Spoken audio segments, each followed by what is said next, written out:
Hello, everybody. Welcome to another episode of Real Hawk Talk. I am Brian Nemhauser. You can find me and our shows all over the place: YouTube, TikTok, Instagram, at Hawk Blogger. And on this lovely Wednesday, week 14, I believe we're heading into, we got one of my favorite crews together, Nathan Ernst at Nathan E11. How are you doing this fine Wednesday, Nathan?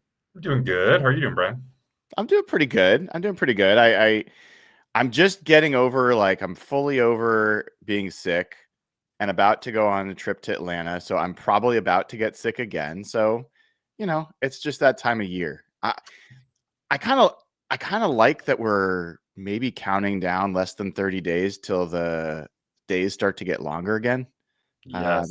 That's the time of year I feel like we're at. Oh my God, the days right now. It gets dark at like 4:15. I'm having a hard time with it. It's rough.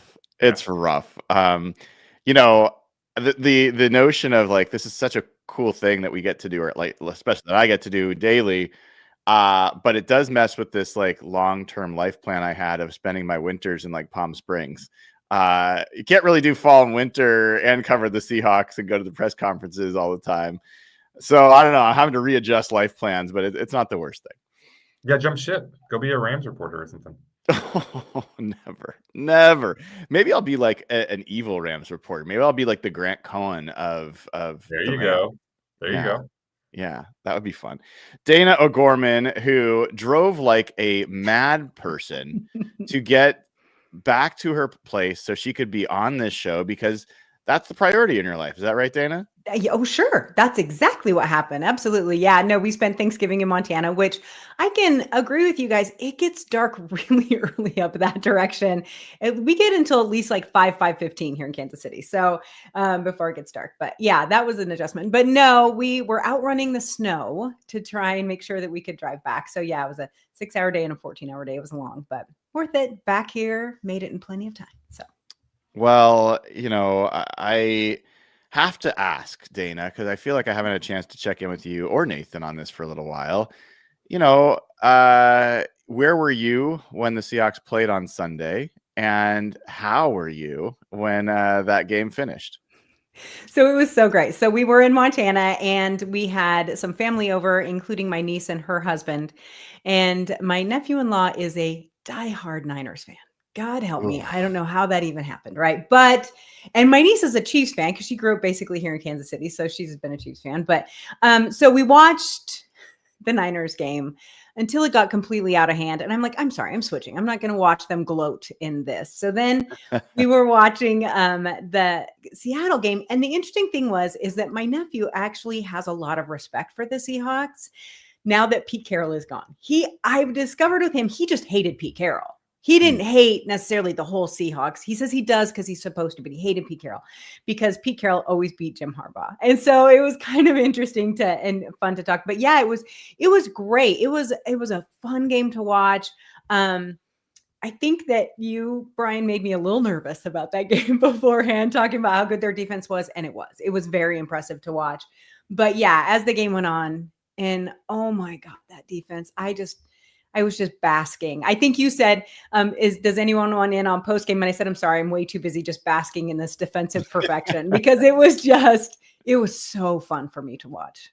Yeah, I know you are a lover of defense, so I figured you enjoyed that one. Nathan, there's this funny thing going on right now where 49ers fans are up in arms because they're like, why are the Seahawks getting all this credit for being a really good team when the 49ers already beat them and the 49ers have 9 wins too? Like, why aren't the 49ers considered every bit as good as the Seahawks? It honestly, being like looking in the mirror, it sounds a little bit like our podcast has at times over the years when the 49ers were the team that everybody loved and we were like, hey, don't forget about the Seahawks. Yeah, I mean, but also like Brock Purdy went out and threw a ton of picks against the Panthers, and I don't know, like I guess it's fair. I mean, you're right. Like we've certainly played that game, but I don't think these teams are. I mean, all right, I'm looking at the point differential here. They've scored almost 50 points fewer than Seattle and given up more than 50 points than Seattle. So like, yeah, great. You're 9-4, but like I don't know that these two things are equal. Yeah. I mean, it was a pretty momentous weekend with the Rams dropping that game to the Panthers and the Seahawks, winning a game where their offense did not play that well.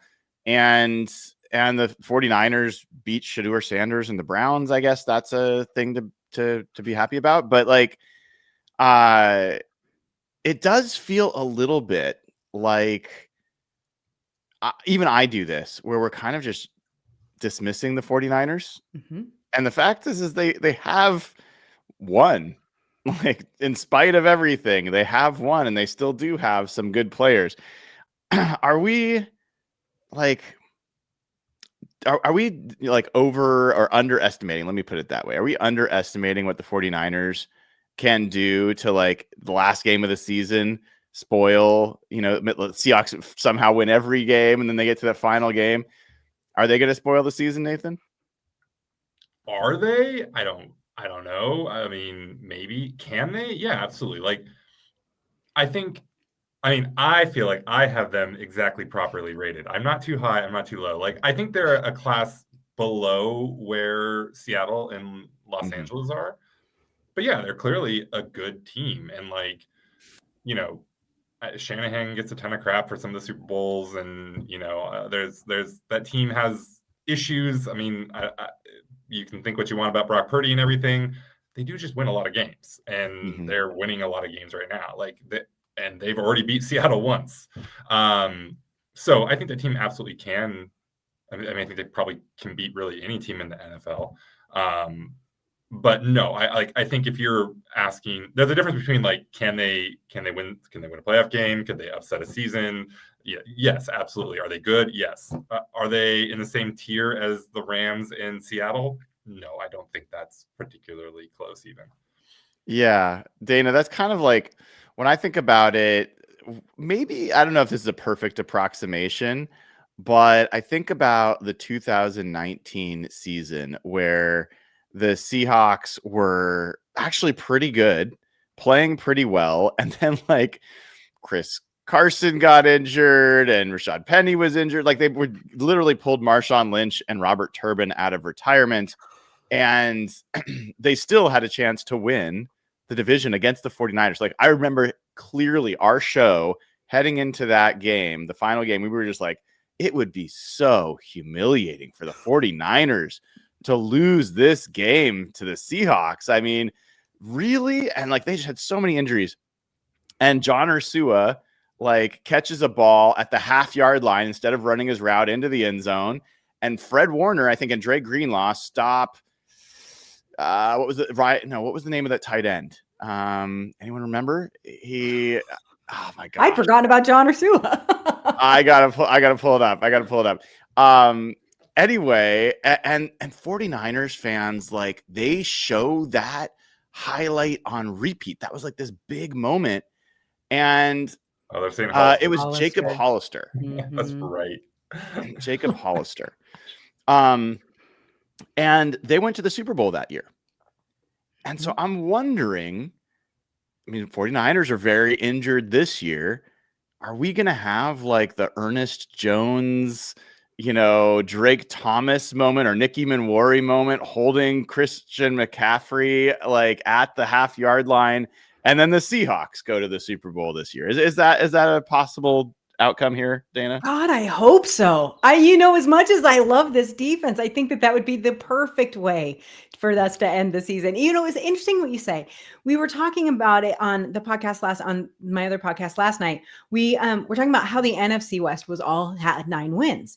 And Sonia, my co-host, she looked down, she's like, the Niners have 9 wins? I'm like, yeah. She goes, it's like they're quietly, like, she hadn't even realized that they were on the same tier, which I think says something. I don't know if they're just not getting the media attention. I don't know if they just are, I don't know. Everyone's like, oh, they have the easiest schedule, by this much, so therefore it doesn't count. I don't know what, but I do think that it would be perfect. It would be poetic for it to come down to the last play of the last game of the regular season and have Seattle just be able to turn around and just lay down the line on defense to make it into to win the division. I have high hopes to win the division still. I know that that's a little questionable, but I still have very high hopes for it. And so I think that would be, I don't want to say poetic justice because I don't really think they've done anything wrong to us, but I think it would be poetic. I'm just so used to having a villain, and the 49ers have always been the villain. Yeah. And I like this, despite the fact they have more impressive victories than the Seahawks do. Like, to be very honest, they beat the Seahawks in Seattle. They beat the Rams in LA. They've had some impressive moments. The Seahawks have not had that necessarily true signature victory. I still believe that they are a significantly different level team, the same way Nathan does. But I don't hate the Rams the way I hated Harbaugh's 49ers.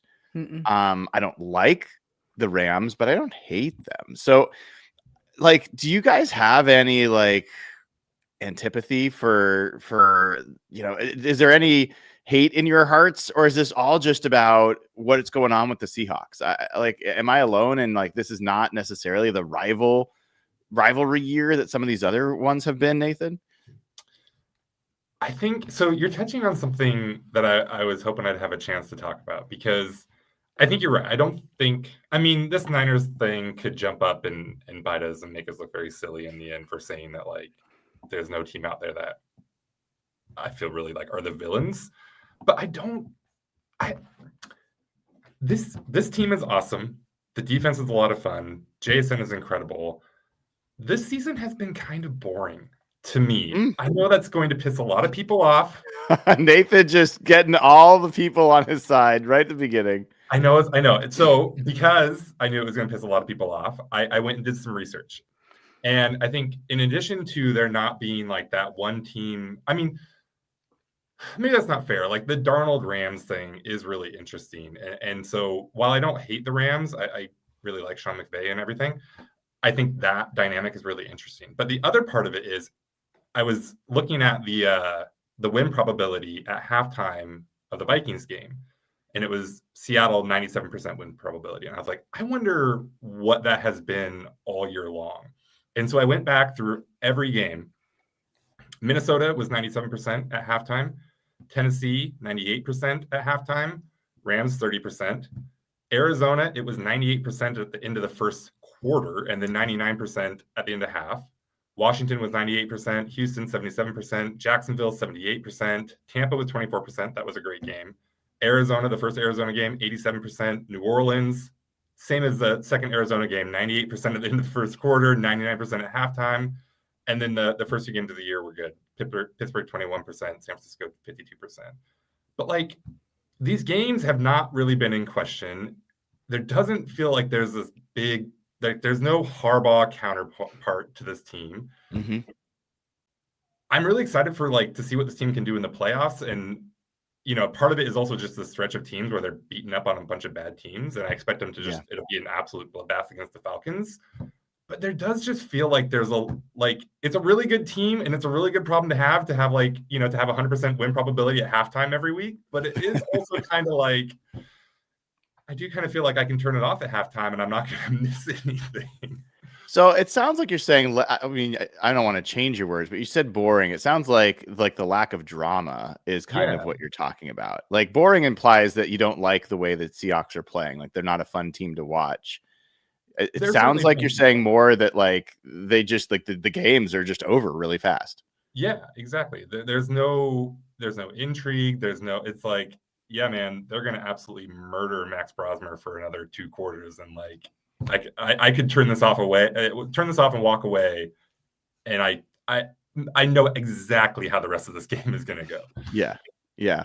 Dayna, I mean, it is kind of interesting. Like the hero's journey generally needs like the climb out of adversity and overcoming like a real obstacle and some like, enemy that you're like you're beating. And there is that with the Rams, right? Like they're clearly, I still clearly would say they're the best team in football until the Seahawks demonstrate otherwise. And yet, like, I don't know. I would not call it a boring. I love easy wins. I cherish easy wins. Like I'll take them all day. but there hasn't been like even like the 2005 season. I think back to, and there's so many moments, whether it's the Giants game where they set all the false starts with the crowd, or the big play Babs taking one away from the Cowboys and then Josh Brown kicking a field goal, and like there was these kind of like signature moments. I don't know. Is it like this last game felt like to me for the first time there were starting to be some signature moments, like and the Arizona game when DeMarcus Lawrence had 2 return touchdowns. Like defensive touchdowns feel like you start to get those memories getting made. Well, they're markers in a game, right? They're markers within a season. Like oh, do you remember this in 2025 when this game happened? Like we've been talking, like you guys have been talking about, and it's like they're markers. And I think that this season has actually had a lot of those. I feel like because they've been playing so well and so strong that we have a lot we can talk about. We talk a lot about Sam Darnold being, maybe he's the antagonist in this, who knows? But the thing of it is that I feel like we were so conditioned, and I can see in the chat, people are saying this too. We were so conditioned to being stressed out for every single game for so long that now we're like, oh, we're just good. And that's okay. We can just trust on that. And I think that there was a period of time, a couple of different times since I've been a fan, where you could really trust on that team to they'll figure it out. They'll win it. Although I will admit, even at the Titans game, when they did the onside kick at the end of the game, I had to turn around in the stands. I just was too stressed out. That there was a very nice gentleman I met there who had been at our event, and he's like, "Dana, are you going to be okay?" He's like 3 rows up. I'm like, "Yeah, I just can't watch it." And so I still have those moments, even though it was obvious we were going to win and everything. But that still kicks up in me a little bit. Like Evan calls it PTSD. But I think that what we haven't been used to for a long time is that the defense is giving us these great defining moments, and I love that. But honestly, we just feel settled and trust in the team. It's been a minute since we've been able to do that. Yeah, I mean, I'm probably overdoing the 49ers thing, but there were times we talked about why can't we have seasons like the 49ers or the Rams where they just like blow teams out all the time? Why do all of our games have to be so ridiculous and crazy?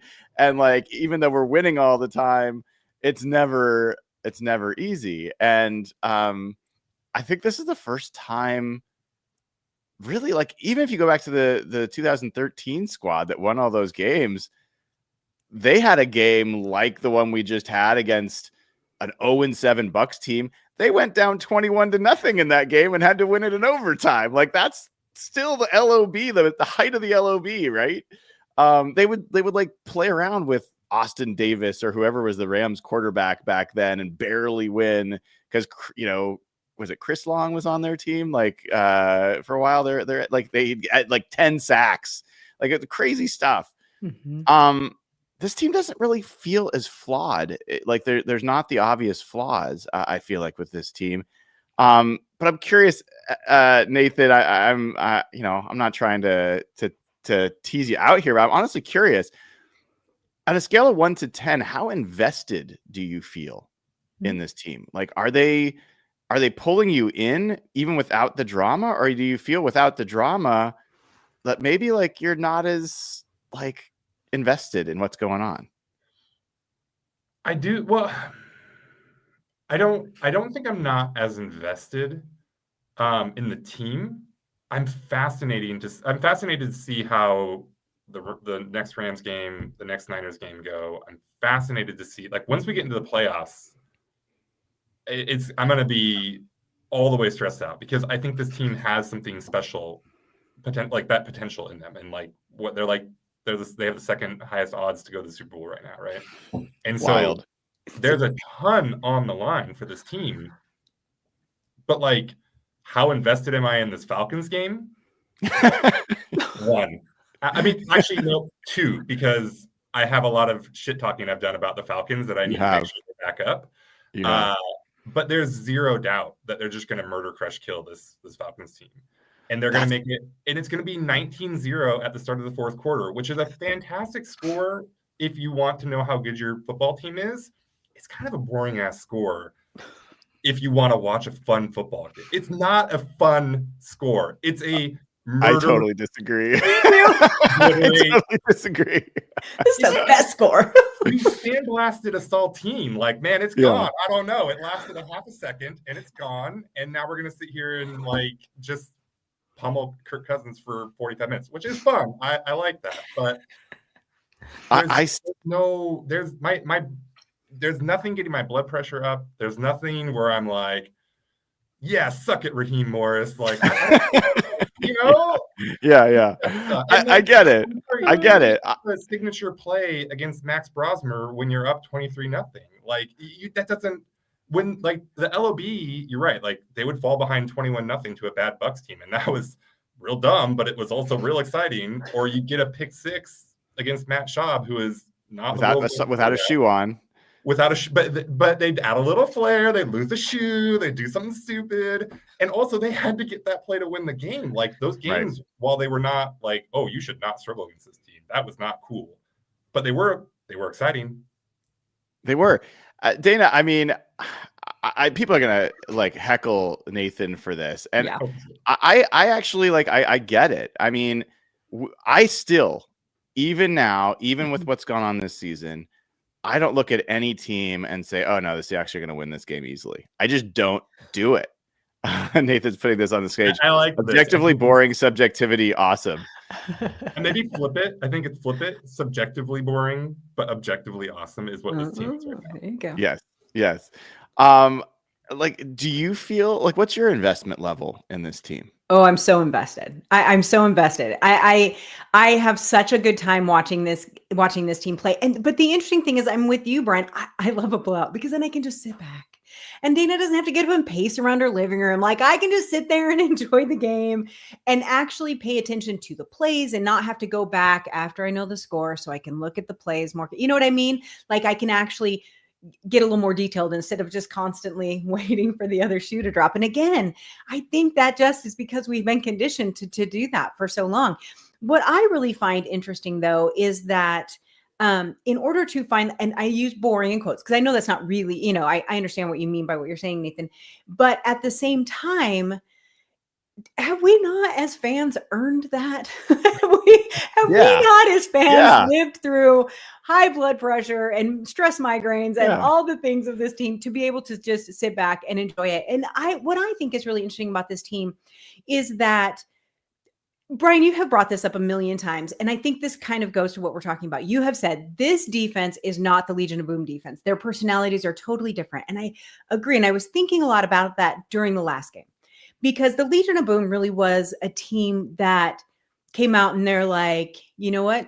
Effing try me. Bring it on. You know you can't do this. Go ahead. They had that cockiness and that swagger, where this defense, which was great, but it also was a little annoying, I'm sure, to other players.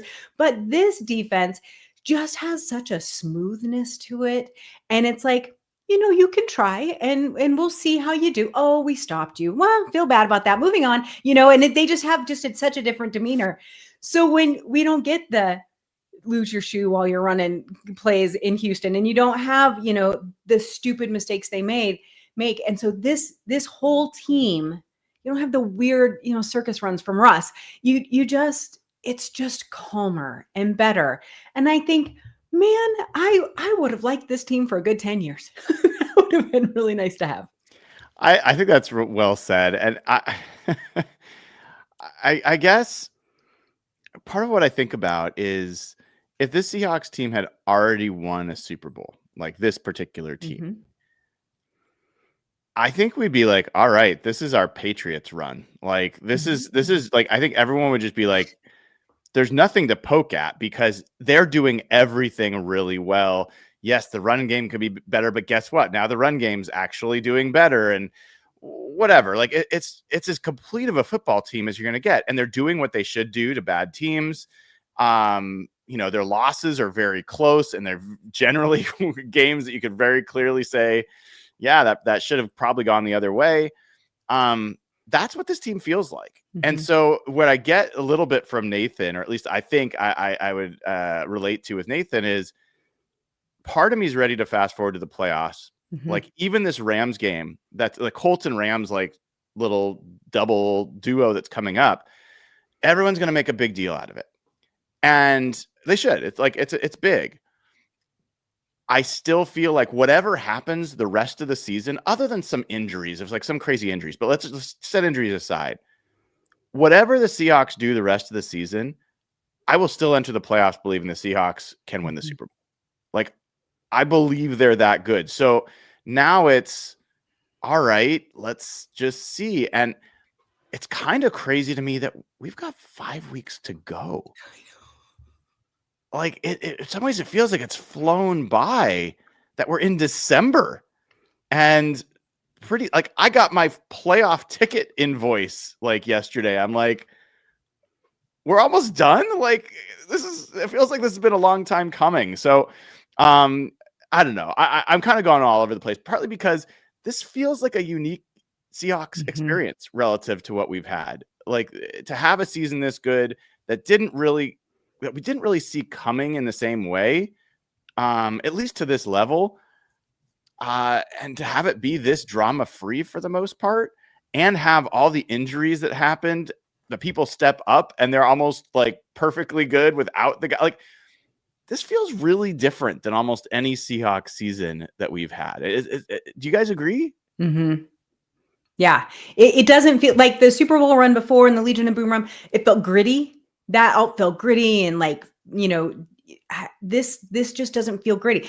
And I'm not saying the guys aren't playing gritty. They're not playing, you know, super strong. They're playing and they have great. I love this team. I love the way they have each other's back. I love everything about it. It just feels, this is going to sound terrible. I'm going to get eaten for this, but it feels professional, you know, where the Legion of Boom kind of felt like, you know, knockdown, drag out fights, you know, this is a bar fight versus this is, you know, professional level. And I'm not dissing those guys because I absolutely loved the whole entire Legion of defense. I loved the feel of that team, but this just feels, it just feels smooth. I love it. You know what? I got to jump in because this is too perfect, Dana. Yeah. You said it. Like, it is professional. Who is that reflective of? The coach. The guy that you felt was like beige and a little bit bland, right? Yep, totally. And is it a shock that he produces a team that has a lot of personality? So it's not that they don't have personality. Yes. But that they really is a reflection of him. And if you compare Pete Carroll and Mike Macdonald, the two teams reflect their coaches, don't they? They really do. They really do. And you guys know I love Pete. I don't want him to be my coach, but I love him. But I really have warmed up to Mike Macdonald's way. I think it was just so different. I didn't know that we would get, you know, the whole buy-in that everyone has on this team, but it just feels so smooth. And now, instead of calling him smooth or beige, he's definitely just smooth. He's just under the radar, doing exactly what he needs to do. I think I've got the right moment in the presser from today, where Aaron Levine, bless his heart, Aaron, like literally the first guest on Real Hawk Talk, I believe. He asked Mike Macdonald, like, hey, all three teams in the NFC West have 9 wins. It's the earliest, like, in the season that's happened and whatever. You know, what are your thoughts on the rest of the season? And here is Mike Macdonald. I think this is the right spot responding to it. Just kind of a fight to the finish going down the stretch. I mean, I know I'm not trying to. It's just. It's like, all right, whatever, you know. Let's go beat Atlanta. He's like, yep. All right, thanks. Whatever. Let's just go beat Atlanta. That was that was his response. I loved that, man. Like that's the guy right there. Right. This feels bad to say now, which is kind of crazy. It would have been the absolute highest of compliments like 5 years ago. It's very Belichick. You know, we're on to the next one. Like, you know, it's like I think there's a lot of differences between Mike and Bill. Which is good. But there is that kind of like, very professional, very businesslike. Mike really missed his moment. There was that year where every team would post photos of them getting off the plane. They'd be like, business trip. And like, that's Mike. That Mike is business trip. But without the edge of mean and sarcasm that without being Belichick a had. Do you know what I mean? Like Yeah, he's got that. It's an underlying tone of whatever. We're moving on. He's got that kind of. I hate to say jovial, but that kind of kidding aspect to it, where Belichick was just kind of an ass. So No, Mike's just like not relevant. yeah. Next Well, question. it's honestly, it's maybe it's you guys have already made all this connections in your head, but it's the first time it's kind of occurred to me because the team personality is not, I don't think, reflective of Mike's personality. Like the Ernest Jones and the, AJ Barner, and like there's a lot of guys that I think bring a lot of flair to what they do and how they show up. But the actual way that they like the personality of their play style, the outcomes of the games, the winning on the road or at home doesn't matter. Like they're just the same. It's very much Mike Macdonald. It's all very Mike Macdonald, and then there's Tariq Woolen. Yeah. That's why they probably butt heads so much, right? Yeah. I mean, and maybe I just answered the question, but who is most likely to recreate the Sherm, Aaron Andrews? That's what you get when you try me with a sorry receiver like Crabtree. Who is going to like just absolutely bulldoze a sideline reporter? Spoon? I would say Witherspoon, but with a joking era. Feel to it. Yeah. I think he gets the most like DeMarcus Lawrence would be a name, but I don't think he gets angry in that way. He likes mic drops. The Cowboys. If they beat the Cowboys in a game, then I think Lawrence skyrockets up in the odds, right? Well, you have to know that when and if the Seahawks make the Super Bowl, I am going to make sure that DeMarcus and I get to talk about our interview when he first signed. That would be amazing. Yeah. That would be amazing. Especially if they beat Micah Parsons and the Packers, since they had a little back and forth after that moment. But yeah, I don't know. I don't think there's anyone that will have that moment, because I don't think this team is not going through the season saying nobody respects us. I think this team is going through the season saying we're better than all of you, and they're pissed when they don't get to prove it. Like it's a little different. Like I think Ernest Jones, I think that whole team was really pissed about that Rams game. I think they entered that Rams game thinking that they were going to show everyone how much they are the better team. I think they exited that Rams game feeling like we really were the better team. I can't believe that the Seahawks have the most yardage in a game against the Rams defense. Like I just found that out a couple of days ago. I didn't even look at that stuff because that game was so annoying. But you put out that together with the fact that the defense did what they did to them, that could have been like a ass whooping that game if things had gone a little bit differently. It wasn't, and I give the Rams all the credit, no asterisk, but I think that's the personality, like that's the mindset for that team. It's a little different. So we should get some news. We should get some news, at least for people that don't know already what's gone on from an injury situation. And then, Dana, we can do some Patreon questions after that. So news of the day, injury report.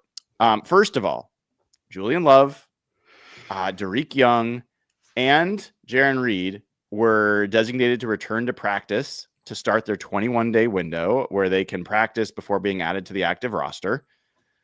Julian Love for practice was limited. Jaron Reed and Derek Young were full participants in practice. What might be bad news to some Seahawks fans, not necessarily to me, Anthony Bradford was a full participant in practice and limited. Interesting there, AJ Barner was limited as well. Ty Okada was still limited, and Rylie Mills. On the Falcons side, Drake London did not practice today. He has not played for 2 games. It sounds iffy about whether he's going to play in this one. That feels really big. And then Brandon Dorless, their defensive tackle that leads their team in sacks, was 6, did not practice. He's got I think it's a groin injury. And then David Onyemata, another defensive tackle that plays a lot of snaps for them, he did not participate with a foot injury. So that's kind of the state of the injury situation for the Seahawks. And then Rylie Mills. Dana, you've been talking about him a little bit. He was a limited participant, still has not gone up to a full. Where are you at on the Rylie Mills train? I'm interested, and I want to know from you guys, because to be totally honest with you, I know everyone was really excited when Seattle ended up with him, even knowing he had this injury and they were going to have to take some time with it.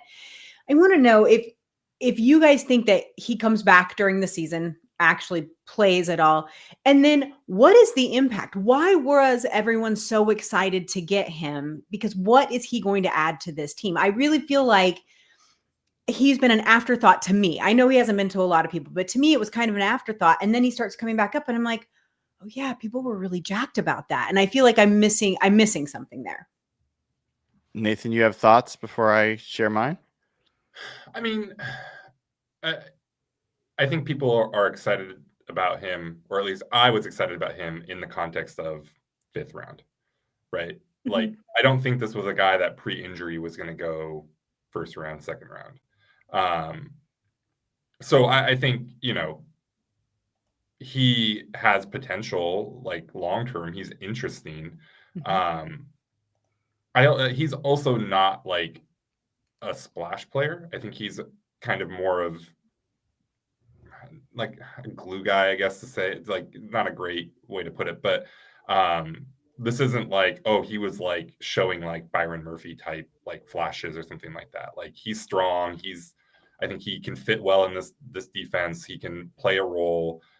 He could grow into something more maybe, but no, I think there was excitement about him, but I don't think it was in a, oh, this guy's going to light the league on fire. This guy's going to get started. Like, so I think like, I don't really expect anything from him other than maybe he can be a competent, like, a nice player that helps you rest, your starters.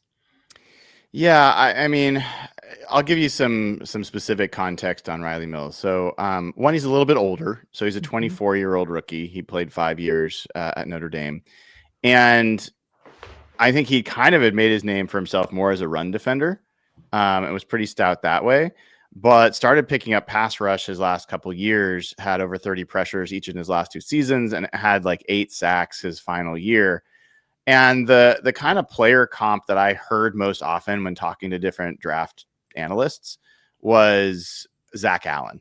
Like, that's his upside potential, is like a really active, really strong, high motor kind of 3 technique that can both defend the run and get after the passer. And so I don't think you're going to see a Zach Allen this year. And in fact, if you look back at Zach Allen's, his history, I'm pretty sure Zach Allen didn't have a big, he was in his first year for the Cardinals. He had 8 tackles, 0 sacks. And it wasn't until really year 3 or year 4 that he started to pop. And then really when he went to Denver is when things took off. So I don't think Rylie Mills should be expected to be an impact player this year. I think there's a 50-50 shot that he will just go back on IR at the end of next week if they don't feel like he is able to come on and supplant somebody else. And honestly, I think that's okay. That's okay. But like, let's say if Mike Morris had been hurt, or if Jaron Reed was not able to come back, then I think Rylie Mills would probably have a bigger role to play the rest of the season, assuming he was, healthy enough to do that. So I do think that he had a chance of being in the late 2nd round if he had been healthy, but more likely like a 3rd round pick is probably about what he would have been. So it sounds like you guys are like good depth, decent upside, would be a solid player. So that's good. Cause I'm a big fan of depth. I think that sometimes people forget how important that is. So that's good. Good to hear. Good for him. Yeah. All right. Do you want to do some Patreon questions? For folks that haven't already, patreon.com/hawkblogger. You can join there, get ad-free audio, as well as get to ask us questions each week on the Discord server. And you can get verified over at hbtix.com, where we have sold over 1,000 tickets this season, putting Seahawks fans in seats to cheer for the Seahawks. So hbtix.com, patreon.com/hawkblogger. What do we got this week, Dana? All right, we're going to start with DWin PDX has a question. With Job and Reek splitting reps outside, are you seeing coverage tendencies based on who was playing? Example, Reek gets a man, Job does zone. Could that potentially tip opposing OCs? Brian, how about you?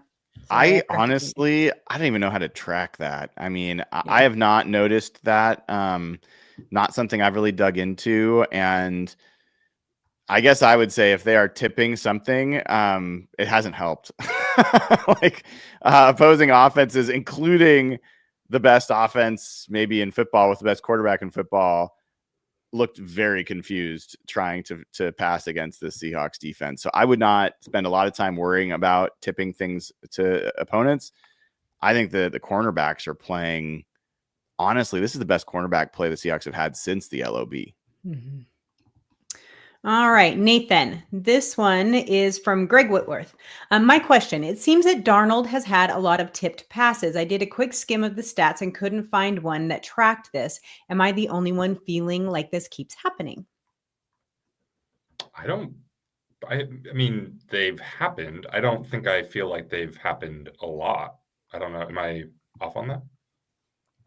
I think he's probably had as many tipped passes as any other quarterback. Like he's probably toward the league leaders in tipped passes. People got really spoiled by Russ never having tipped passes. So that high release. Yep. It's true. It's true. All right. So this one is from Brian. This will be for you. I think it's at WAD2. I'm not sure what that is. I'm so sorry if I said that wrong. I say I'm excited about the last 4 games and the chance to change the narrative that we haven't beaten any top teams yet. We're 1-3 against current playoff teams. Our only win is against the Jags. Why do you think we've struggled in these matchups? Is it just a matter of time before things start going our way, or are there deeper issues? You know, as someone who loves looking at numbers and loves to try to find stories and trends in numbers, I think there's not a specific pattern to the losses the Seahawks have had. Let's take the 3. Like the first game of the season was such an outlier in terms of how the Seahawks played offense. It like they basically changed their entire approach to how they played football for one game for no good reason. And they lost barely in that game. And they also had Tariq Woolen make 2 really bad plays at really critical moments. So I don't know that they played poorly. It just was like a poorly coached game. I thought Robert Saleh did really well. And then you go to the Bucs game. That was as much of a mash unit on defense as we've seen all year. And Nehemiah Pritchett being forced in. You didn't have Tariq Woolen or Devin Witherspoon or Julian Love or DeMarcus Lawrence. And like all this stuff was going on in that game. I don't think that they didn't show up. The offense was amazing in that game, but the defense was in disarray. And I don't think that really has been applicable any other game. And then the last loss, I mean, we just talked about it. The defense showed up as much as you could ever hope. Like if they could play that same game against the Rams 2 more times, Seahawks are going to go to the Super Bowl. Like that isn't the issue. Sam Darnold made some bad choices, some really, really bad choices. And that ended up costing them the game. Again, I don't think that's not showing up. So I don't think there's a pattern. There's certainly not a through line between those 3 games. And I would say that, they have been at least the equal of every team they have played. I don't think there's any team that showed that they have outclassed them. I'd be more worried if it was like last year when the Bills came to town and it was like, ooh, or when the Packers came to town, it was like, ooh, like we haven't had any of those. So I kind of honestly hand wave it off and maybe I shouldn't, but that's kind of how I see it right now. I think so there's somebody in the chat that was saying turnovers. I don't think that's fair. There's a couple of people in the top about turnovers. Like obviously in the Rams game, that was a big problem. Mm-hmm. Darnold got strip sacked at the end of the Niners game. I don't feel like, fumbles have been a bit of a bugaboo for him, but I don't feel like that's something that's consistent across the losses. And then the pick he threw in the Bucs game bounced off a helmet or something like that. So it feels a little, turnovers. I don't know. It doesn't feel like that's really actually the through line there. I'm concerned about the turnovers, but I don't Yes. think you can point to that in the losses. That's their Maybe- biggest downside, right? Like that's if you want to if you want to talk the thing that has the biggest chance of upending their season, turnovers, right? Yeah. I do feel like this team has still got a little bit on defense at times, like with the Rams in the first couple drives. But I agree that it's not fair to point to that in like the Tampa game where, half the team was dead. So I had forgotten how many players were out. How many defensive players were out in that Tampa game. I had forgotten that. It's crazy. Absolutely crazy. All right. So, Nathan, this one's for you. It's from, I think it's Established 54, EST 54. There have been a number of players that have outperformed preseason expectations. Drake Thomas, Ty Okada, Josh Jobe, Kobe Bryant, etc. Additionally, Woolen has been solid for a while now. Given how well the team is playing, do you think the Seahawks will be more focused on retaining talent or acquiring free agents? I mean, it's John Schneider. They're going to be focused on not paying people. I mean, you grimaced at that, Brian. I think that's fair. I mean, this is the dude that I didn't grimace. I smiled. I just okay. Yeah. I definitely don't think they're going to be like going into it being like, oh yeah, we're going to add to this team through free agency. Like they will, but not in a we're going to spend money way.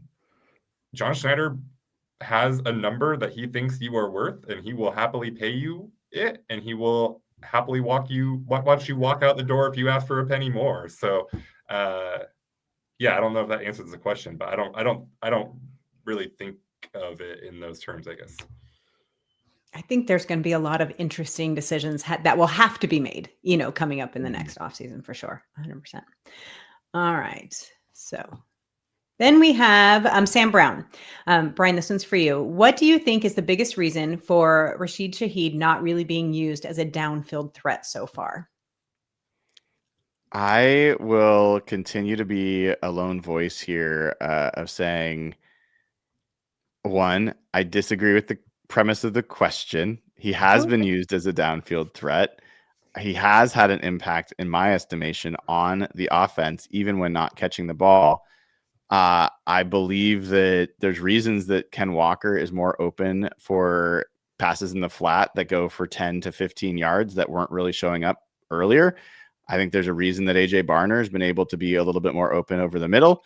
And I thought that Rashid Shaheed made an impact down the field against the Rams. He had a 22-yard catch in that game, and he almost had a touchdown if Emmanuel Forbes didn't make a great play. So I think what people want, this is just to me an expectations versus reality situation. I did not expect Rashid Shaheed to come in here and all of a sudden have his targets equal JSN's and his go for 100 yards in a game. The target distribution is going to be the target distribution. Like JSN's going to get the lion's share because he should. And then the second receiver, it's going to be divvied up across Cooper Kupp and when Torrey Horton comes back and Rashid Shaheed.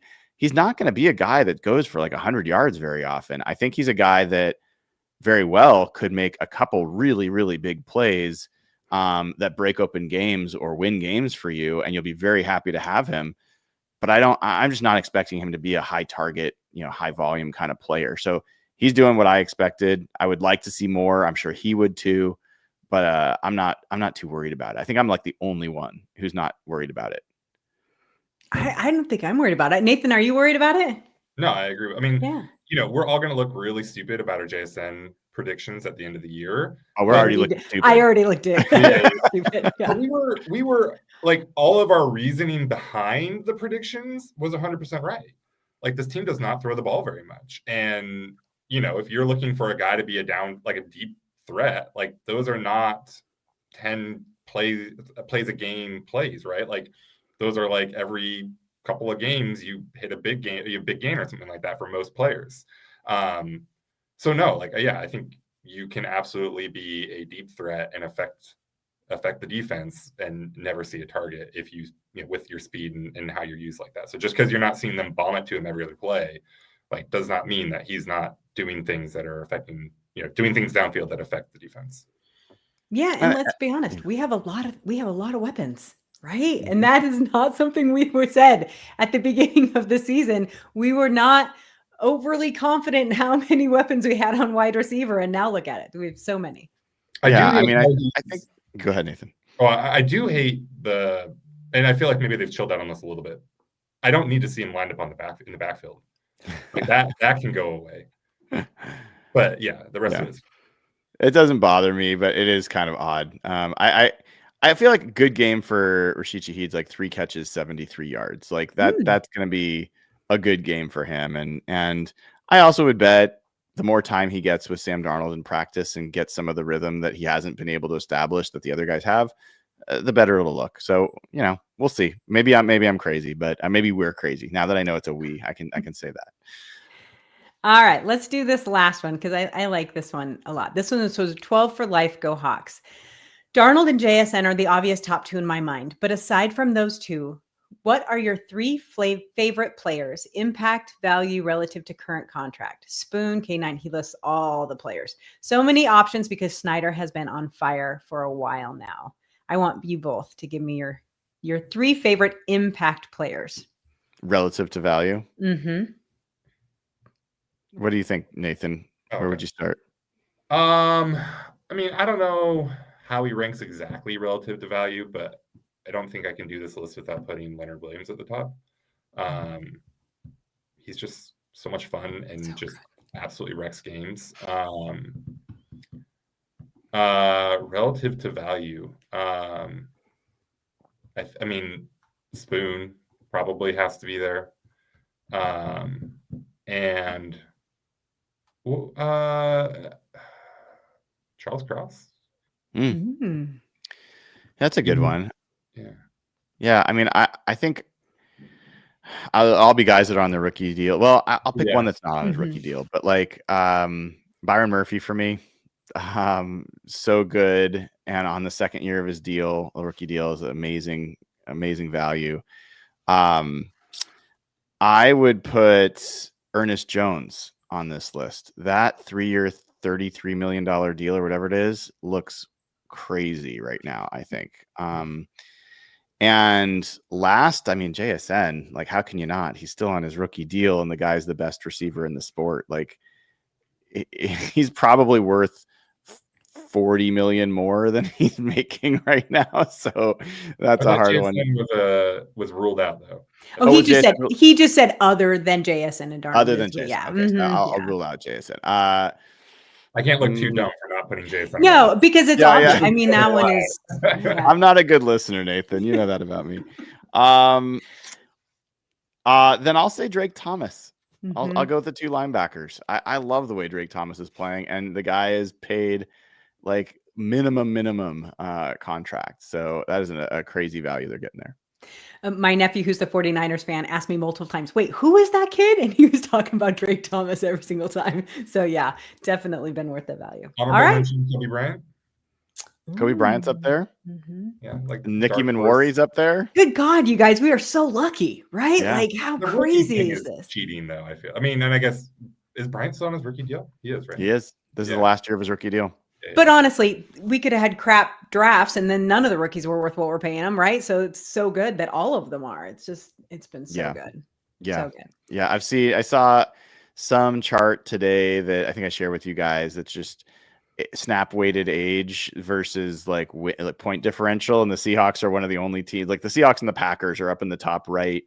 And like everyone else is there's no one, it's kind of to themselves. So that doesn't guarantee that it's going to be a long stretch that the Seahawks are good, but it certainly doesn't hurt for sure.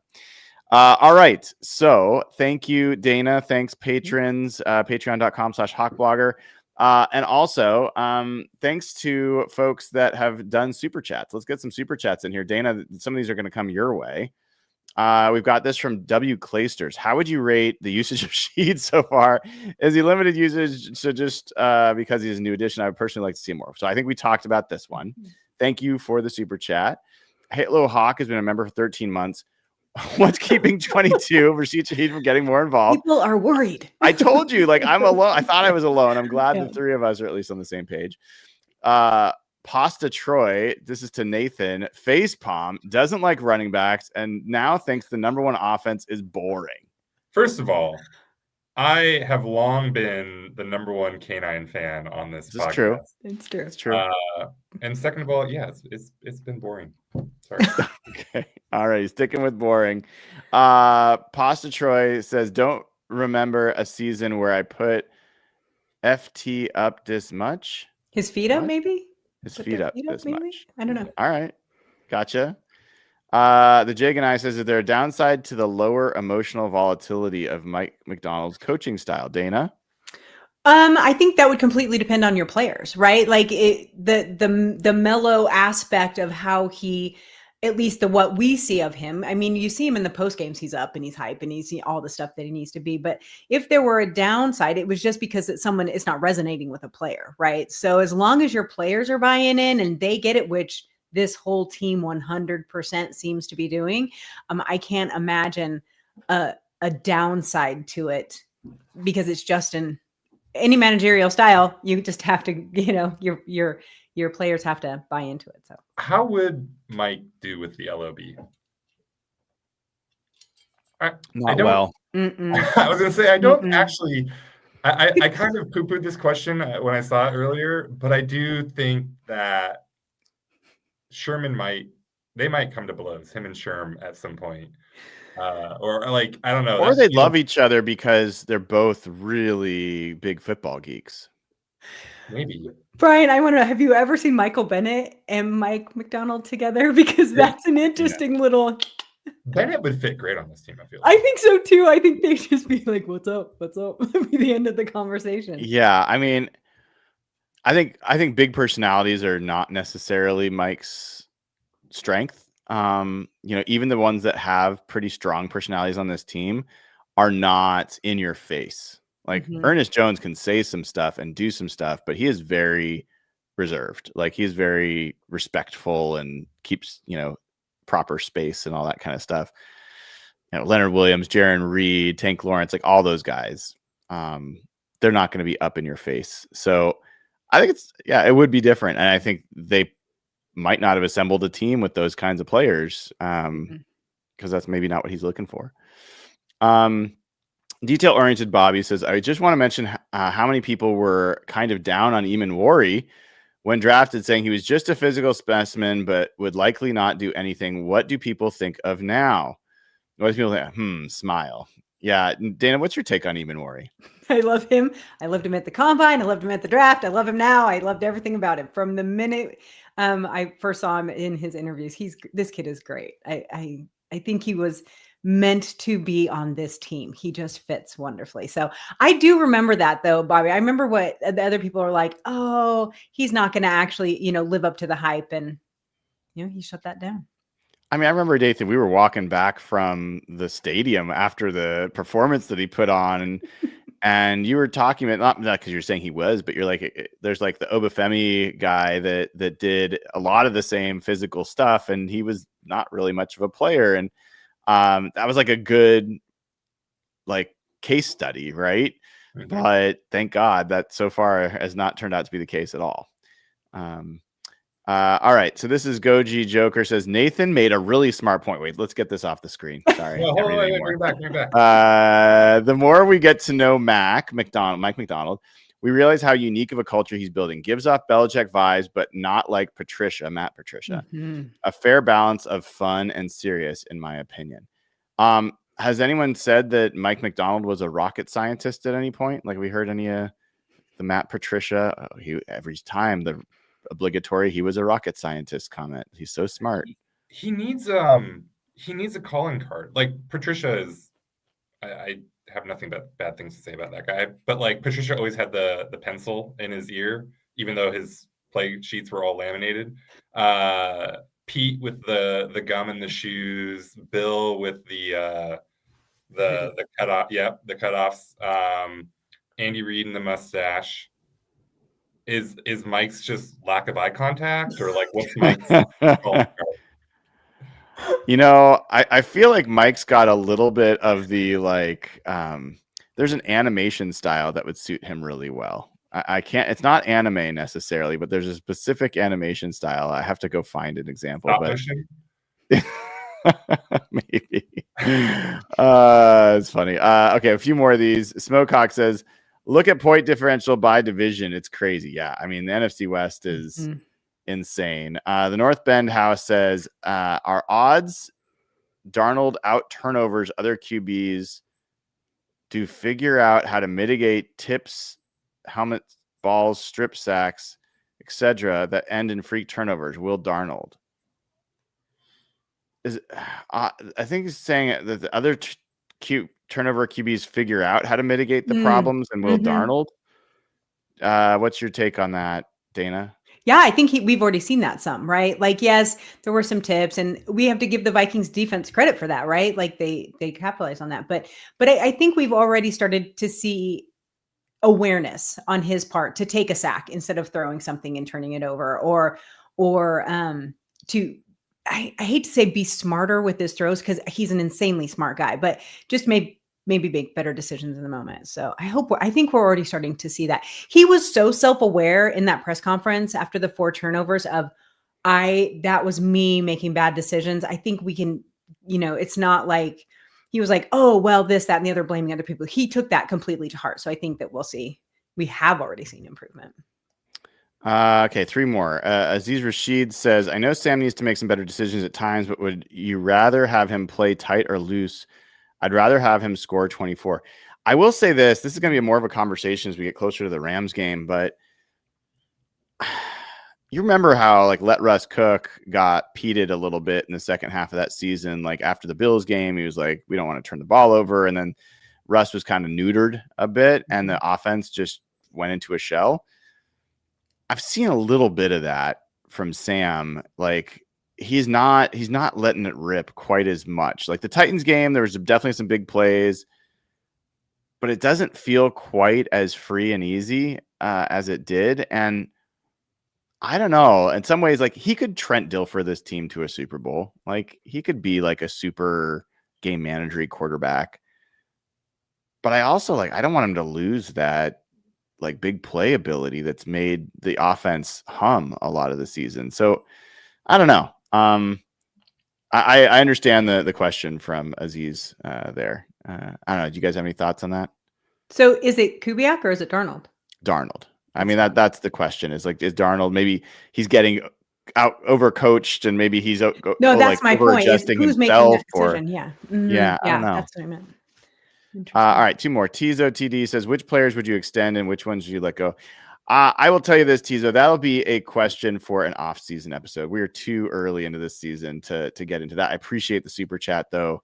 Jay Bystead, love the content, Brian. If Pete had this roster, they would play different. I think you're right. Mm-hmm. And I will say this, I'm getting all of these notifications the last couple of days from people's Spotify Wrapped and their YouTube Wrapped about the amount of this show that they watch. I've seen people have watched 450 episodes from this channel this year. Nathan's like, that's not good. You need an intervention. I know. Yeah. It's crazy. It's crazy. So we're very, very appreciative of all of you. And Dana and Nathan, that kind of gets us to picking our picks. We had the last second question here. Okay, which is it? Hey, late question, guys. You want to read this one, Nathan? Yeah, late question, guys. I remember some rumors from the combine that Eamon Worry had character concerns. Can I ask what those concerns were? Those concerns? If you heard anything like that, and how are they now? I vaguely remember some kind of murmuring about it, but I never heard anything concrete, and I never heard anything that was like, "Oh, it's a real problem" or anything like that. Yeah, there's a couple articles. One, I thought they were really cowardly articles. It's the Bob McGinn thing where he talks to anonymous scouts or front office people, and it was something like, yeah, he's a guy that if he's not on your side, then he won't really. It was just like bullshit. Like it was just like nonsensical stuff, and I just hate that for these. This is a 21-year-old kid. Like I've got a 24-year-old kid. Like what do you character assassinating this? If he's not like actually getting into real problems, if he's not a problem in the locker room, if he's not then shut your mouth You know, like let Yeah, the kid make his own impression. I think there's a couple. Yeah, one, it's terrible. Two, you need to ask yourself how much you care about a random NFL scout's like personal value assessments. These are people that said Caleb Williams is like Prince, and they meant it in a bad way. Like these are not all good people or people that see the world the way maybe you should see the world. And then these are also people that are incentivized to lower players' stock because, let's say, look, that probably made absolutely zero difference in where he got drafted. But, if you can get a guy to slide from the end of the first to the top of the second, and then you can trade up into the top of the second, that benefits your team. So it's all like it's 90%. It's all like none of it matters. Like it doesn't mean anything. It's never actually indicative. Like you hear stories all the time about like how really good players are terrible people, and you hear stories all the time about how really bad players are great people. And it's all just noise, and you can ignore all the character stuff for the most part. Yeah. All right. Well, let's Dana get to our predictions. What's going to happen in this Falcons game, and what will be the final score? Well, what's going to happen is Nathan's going to check out after the first quarter because he's going to be so bored. And so he's going to go find something better to do because Wait, I want to be clear. Hold up. I'm not turning the game off. To be clear, I'm not. Understood. Understood.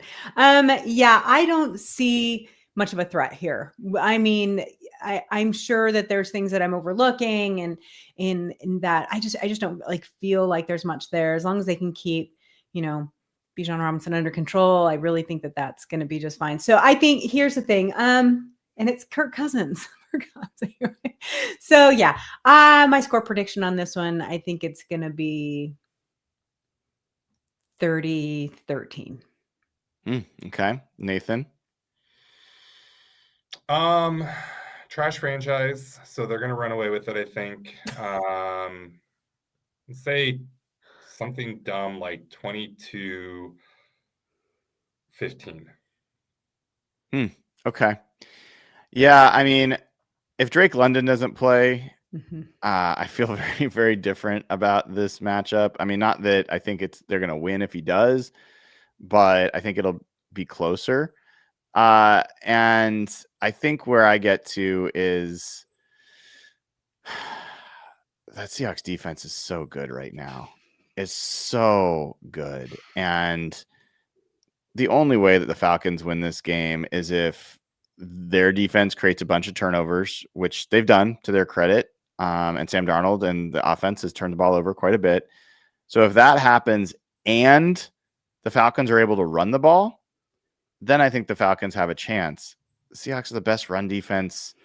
I just don't know. I just don't see it. So ultimately, I think I'm going to go with like a 24-7 type of game in this one. Maybe it'll end up being a little bit more with some garbage time points, but I think the Seahawks are going to win this comfortably. We do have a wonderful, really generous gift from Greg Whitworth, who has given away 50 free memberships to the channel. That is a wonderful thing to do. I want to say, while I've got Dayna O'Gorman and Nathan here as well, there's a really cool thing going on at SimplySeattle.com. This is going to probably cover our faces, I think, at least mine. So I'm going to turn this back off, but SimplySeattle.com right now, if you go there and you use promo code HawkBlogger15, not only will you get 15% off your favorite Seattle sports gear, Seahawks or otherwise, but 5% of whatever your purchase is will go to the Fred Hutch Foundation. And specifically, they've got a, let me make sure I've got the right verbiage here because I want to make sure I get this right. So 5% of your purchase price will go to the Fred Hutch Cancer Center's Patient and Family Assistance Fund, which provides vital help for transportation and temporary lodging for patients fighting for their lives. And if you decide to buy one of their Simply Good hoodies, for $25. There's a really cool JSN one dunking on the goalpost, and there's a Marshawn like doing his crotch grab over the end zone after Beastquake. Another $5 from that purchase will go to Fred Hutch. So Simply Good campaign. This is all going on through December 24th with code HawkBlogger15. Take advantage while you can. And always make sure you go to Sleeper, download the Sleeper app if you haven't already. Right now, if you use promo code Hawks, you will get up to $100 match on your first deposit. Terms and conditions apply. See Sleeper's terms of use for details. Currently operational over 25 states. Check out Sleeper today. All right. Nathan Ernst does not think this show was boring. I guarantee you that. Dayna O'Gorman. Simply Seattle's Sonics gear is boring. They have an awesome hoodie with Kemp doing, I think, one of his dunk contest dunks that I own and would highly recommend. I love it. They really do have some amazing stuff there. Like, it's the best Seattle sports gear. SimplySeattle.com. Code HawkBlogger15. All right. Dayna O'Gorman, Nathan Ernst, and myself, Brian Nemhauser, wish you all a wonderful rest of your evening. This has been another edition of Real Hawk Talk. Take care.